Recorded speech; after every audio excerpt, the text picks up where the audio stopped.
Assalamualaikum warahmatullahi wabarakatuh.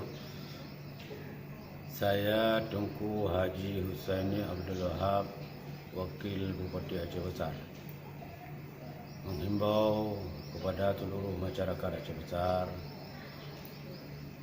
jaga jarak, jaga kesehatan, cuci tangan, ikuti protokol kesehatan.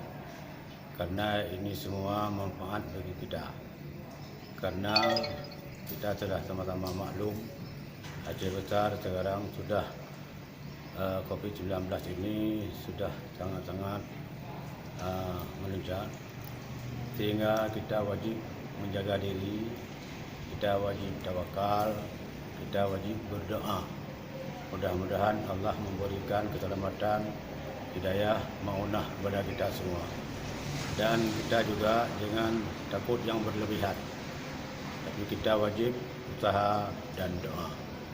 Kalau ini yang kita lakukan semua dengan kesadaran kita masing-masing, mudah-mudahan Allah akan menjauhkan penyakit ini di daerah kita, sehingga kita selamat dan sejahtera dalam kehidupan kita sehari-hari. Ini yang dapat saya sampaikan. Terima kasih. Assalamualaikum warahmatullahi wabarakatuh.